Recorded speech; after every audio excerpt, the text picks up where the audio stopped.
So good afternoon, ladies and gentlemen, and welcome to the webinar on remote sensing-based irrigation scheduling. We're presenting today the first results of a new partnership between IrriWatch from the Netherlands and WRMS from India. And it's a partnership developed over the last 6 months. Coinciding with the Rabi season. So what we will be presenting are the results in 3 areas. One is the co-creation of this new smart farming technology, where we combine the remote sensing technology of IrriWatch together with the digital delivery platform of WRMS in order to bring this remote sensing technology to smallholder farmers in India. That's what the whole learning is about. And we piloted that co-creation, we piloted that in 3 pilots, in Punjab, in Maharashtra, and in Rajasthan. It's the initial stage of a collaboration that hopefully will carry forward and was made possible with financial support from the EU under the INNOWWIDE program, and we're very grateful for that. Over to you, Roula. Thank you, Bas. Thank you. Good afternoon, everyone. So the results of this pilot study that we went through in this project, just to recap about what Sonu was saying, how the process was for this pilot study. So we did start by setting up the pilot. We selected the control and treatment farms. So when we say treatment farms is what the farms that, or the fields where farmers were following the advisory received from IrriWatch. So we geotagged these treatment farms and then we subscribed them to the platform. And then we were monitoring, as explained with the model or the IrriWatch platform through the satellites and the water balance. We were monitoring the soil moisture along with too many other parameters that Wim talked about. And then whenever this soil moisture that is being monitored dropped below a critical value, this is when we sent an alert to the farmers that Sonu was talking about. So we sent the farmer that you need to irrigate. And then the farmers, either they just respond right away and irrigate their plots, or sometimes they would wait for a visit or phone call from the WRMS team, and then they would comply to this irrigation advisory.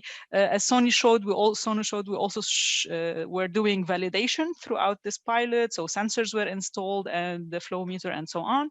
And then at the end of the season, we did this, at the harvest, we did this crop cutting experiment to get the yields and compare the results. This is how the process was happening. So just to give you also, I think Wim and Sonu showed a little bit the platform of IrriWatch, but so I will show again. For some reason it's not moving. So this is the IrriWatch portal. Even for very small scale 1 acre or fields, we were able to get the advisory, and then you get several set of parameters. So you can have maps where it's visual, where you can see it, but you can also, when you click on any of these fields, you will get this, what we call the traffic light or soil moisture profile in the root zone. And just to explain it quickly, because you probably have seen this graph and you will see it throughout my presentation. So this blue line is showing the soil moisture value, and then the red dotted line is what we call the permanent wilting point. So this is, and the red zone is the critical zone that we do not want to go to. Whenever we are above the blue line, this is saturation. So you are applying extra water, and also you don't want to be there. So for very good irrigation practices and giving the crop requirement, you want to stay in this green zone, which is between the critical value and the field capacity. Other graphs you could see, you could monitor from the IrriWatch is the crop production, the dry matter production. the vegetation cover. So you could tell from this vegetation cover, the green curve, you can know when sowing was happening, when you reach full maturity, and then when the harvest is doing, and then you can estimate the yield, how much production you were having because of this portal and the value. So to jump into the results, so I will start by showing the results of the potato experiment that was happening in Punjab. So potato is a relatively high value crop. It's grown in large scale areas. It is mostly irrigated by furrow irrigation, flooding, and there is a tendency generally to over-irrigate potato. So and also sometimes the water stress can drastically affect the yields. But it has a good vegetation cover, very good experience with remote sensing. So it's a crop that's well studied in remote sensing, and very good results usually happen. The common practice in Punjab is that they do a pre-irrigation before the start of the season. Then 3-4 days after that, they will do a second irrigation after sowing. And then every 7 to 10 days, depending on the soil type, there will be a one irrigation event with a total of 7 to 9 irrigation events throughout the season. However, sometimes what's happened if you're not monitoring what's happening in your soil moisture. So sometimes you tend to stress the crop because you are reaching the critical soil moisture, or you over apply and then you waste a lot of water. And in these cases, what happens is reflected on the yield. So you have reduction in the production potential of your crops. However, if you follow some kind of an advisory and try to stay more into this green zone, this is when you have less impact on the yields. And if you stay all the time in this green zone, it will yield to better yield. And then we will show this in actually this result of the potato harvest. So this is initially we had 15 plots in the treatment, 18 in the control, and then we had about 6.5% more yield in those farmers who followed the advisory. However, we noticed that because Sonu said that we were monitoring if the farmers were responding to our advisory or not. And then we noticed that some farmers, they were not really complying to the advisory. Some of it is because they cannot control a smaller area for irrigation, or it's something new maybe for them. And so for that reason, we excluded some plots. And then we ended up with 9 treatment plots that complied at least 33% of the time. And this led to about 33 tons per hectare in yield, which is about 18% more than those that did not follow the advisory. So it's quite substantial. As I mentioned, we also can estimate from the crop production, we can estimate the yields by multiplying by a harvest index. And you can see in this plot that in several plots, so these are different plots, and we get from the IrriWatch portal, we can get the estimation of yield by calculating the tuber yield. And we have this actual values from the crop cutting experiment that we did. And the difference was really less than 4%, which kind of tells us that we can really very well estimate the yield of potatoes from the remote sensing.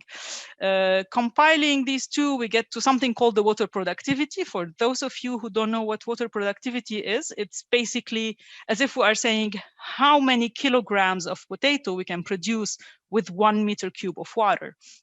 So 1 meter cube of water that is consumed, and in this case, we talk about actual evapotranspiration, so the water that was used by the plant.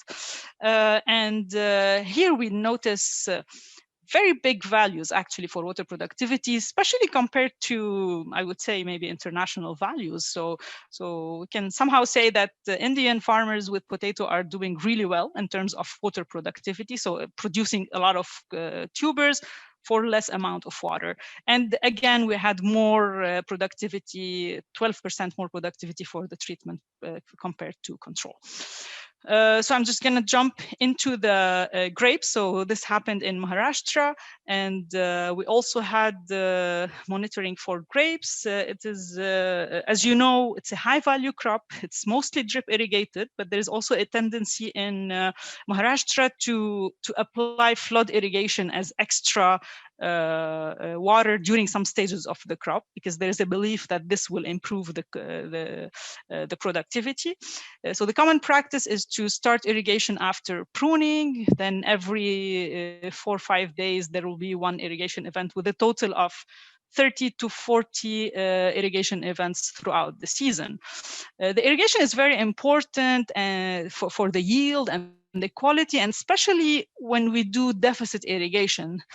And I'll explain a little bit in the next slide what I mean by this deficit irrigation and how it affects the yield.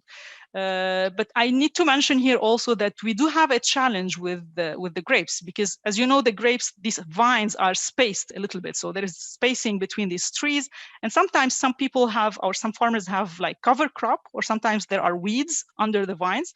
So these sometimes could mislead the crop production. However, with good monitoring, we can always overcome this by seeing when the season is starting and when the pruning happened. So this is a graph showing a treatment field where the farmer applied a controlled deficit irrigation.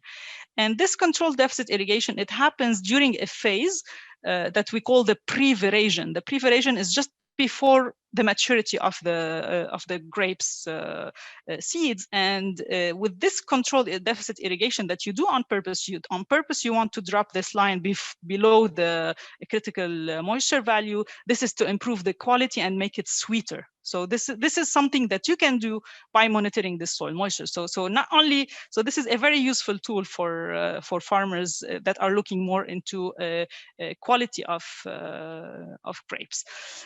Going to the results of this grape experiment, so we had 14 plots in treatment, 10 in control. And then we had 24% more yield in the treatment group. Only one field was in the treatment, but we moved it to the control because there was no compliance from the farmer. So we adjusted, we moved it to the control group. And we had about 14 tons per hectare for treatment and 11.7 for the control group. So again, for productivity, how many kilograms of grapes we can produce with 1 meter cube of water. So it's 5.7 for the treatment group and 4.1 for those who did not follow the advisory. So that's 40% more yield with farmers receiving irrigation advisory. Again, sorry, I'm going fast maybe, but I want to show you a hint of everything. So the cumin was done in Rajasthan. Okay, and I'll click next. So for cumin is a very challenging crop. So some people think it's a volatile crop, and it has too many factors that can affect the yield. And especially some fungal diseases. For those of you who know about cumin, it's affected by the blight, the wilt, and all these things. It's a flood irrigated crop mostly. And the common practice is that they apply a lot of water only 3 or 4 times throughout the season. And it's a crop that does not have a good vegetation cover. So it's a bit challenging for remote sensing. And there are no real experiments or studies on cumin with remote sensing. So we had to take, like a good attention and good look to together learn about this crop and see how we can manage this. And especially because there are very few irrigation events that usually happen. And it's difficult to change the mindset of farmers from like irrigating, I don't know, like 3 times per season to irrigate more often.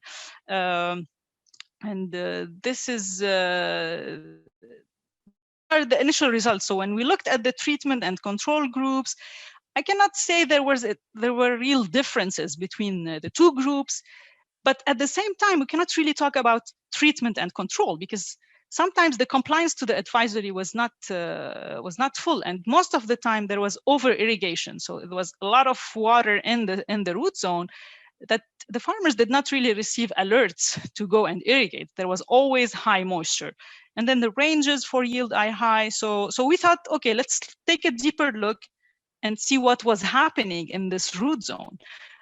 So we tried to monitor what was happening in the root zone. And then we noticed, when we were staying inside this green zone or the blue, so when we did not drop to the red zone, so when no critical soil moisture level were reached, we had really high crop yield. So we had high yields, no loss in crop production. The same happens. This is another example, another field, no drop into the red zone, and then high yield. However, when we had instances where the soil moisture was in this red zone, so there was values below the critical level, we obviously see here a drop in crop production and even lower yields. So here you see the orange line here is the potential, how much this crop can produce if it was well irrigated. But then the blue line is what was happening actually. And this is where we notice in all these fields that we monitored, that when it dropped below this red zone, the yields were lower, so we lost production. That's why we took again these fields and then we reclassified. Instead of classifying between treatment and control, we said, okay, we're going to look at those fields where the moisture dropped below critical value or did not. And then we noticed that we had about 15% more yield in those plots that stayed above the critical value, and about less into the other plots. So to conclude, just to wrap the results, so we noticed in all these pilots that we had 18% more yield and 12% more water productivity when complying to the irrigation advisory in potato. We are able to estimate the yield quite with good accuracy. 24% more yield for grapes, the cumin, and also 40% more water productivity. The cumin, we saw that there is a potential to improve yield. It's not conclusive. Further studies are needed to confirm these findings, especially to monitor the effect of this extra water, extra soil moisture, what is happening when this is happening, when this happens. And if I want to say as a scientist, if I want to look at this pilot study, I cannot say statistically, I would say statistical significance difference between the pilot and the control, because the treatment and control, because the size of this sample, if I want to say, is relatively small, because especially we excluded some plots, but the values were there, the averages are there, the results are there, it's higher. But as a scientist, I have always in the back of my hand that this is not statistically significant. So definitely further studies are needed. We did notice that throughout this pilot study that it's possible to integrate the irrigation IrriWatch advisory into the digital platform of SecuFarm, and this actually improved the communication with the farmers. So especially through the SMS, the WhatsApp, the field visits. So this improved the advisory. It is definitely suited for different types of crop, for different types of soils and irrigation systems. The yield and water productivity improved when we comply to the advisory. Looking forward for the Q&A session. Thank you. Back to you, Bas. Thank you, Roula, for such an enormous amount of information. So we have now, as we are running a little late, but we have invited a few distinguished panel members to share their observations with us.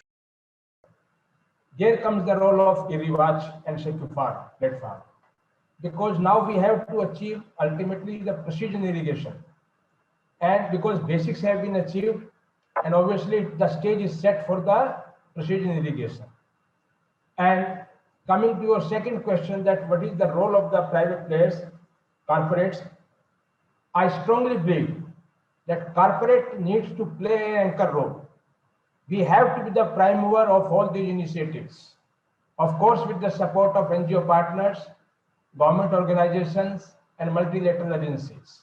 But ultimate responsibility lies with corporates, and also we are best suited to play this anchor role.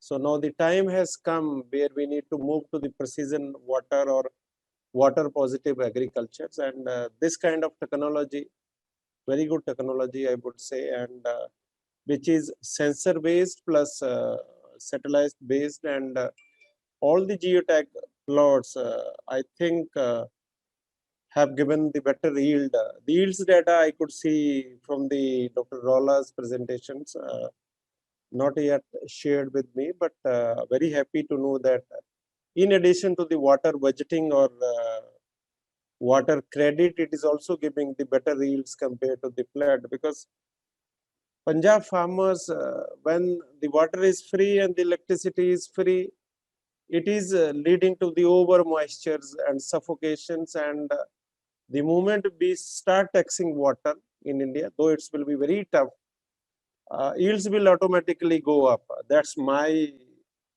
way of taking it, because I have been working on water for the last 25 years with this organization. So very good work and very precise one, and big thanks to WRM and IrriWatch.